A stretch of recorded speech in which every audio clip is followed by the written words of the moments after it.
BNP chairperson Begum Khaleda জিয়ার উন্নত চিকিৎসার জন্য আগামী 7 জানুয়ারি লন্ডন যাচ্ছেন বলে জানিয়েছেন তার ব্যক্তিগত চিকিৎসক মোহাম্মদ আল মামুন।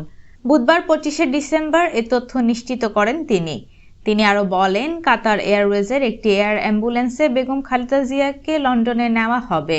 দলীয় সূত্রে জানা গেছে, বেগম খালেদা জিয়ার সঙ্গে 7 জন চিকিৎসক সহ 15 সদস্যের একটি প্রতিনিধি দল লন্ডনে যাবে। এর আগে গত 29 অক্টোবর অধ্যাপক জাহিদ হোসেন জানিয়েছিলেন, উন্নত চিকিৎসার জন্য খালেদা জিয়াকে প্রথমে লং ডিস্টেন্স স্পেশালাইজড এয়ার অ্যাম্বুলেন্সে লন্ডনে নিয়ে যাওয়া হবে।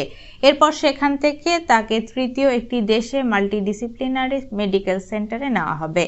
৭৯ বছর বয়সী বিএনপি চেয়ারপারসন হৃদরোগ, ফুসফুস, কিডনি, ডায়াবেটিস সহ নানা রোগে ভুগছেন।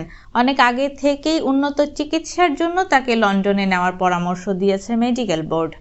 চলতি বছরের 5 আগস্ট আওয়ামী লীগ সরকারের পতনের পরদিন 6 আগস্ট বসুন্ধরার এভার কেয়ার হাসপাতালে চিকিৎসাধীন থাকাকালে খালেদা জিয়ার স্থায়ী মুক্তির আদেশ দেন রাষ্ট্রপতি মোহাম্মদ শাহাবুদ্দিন।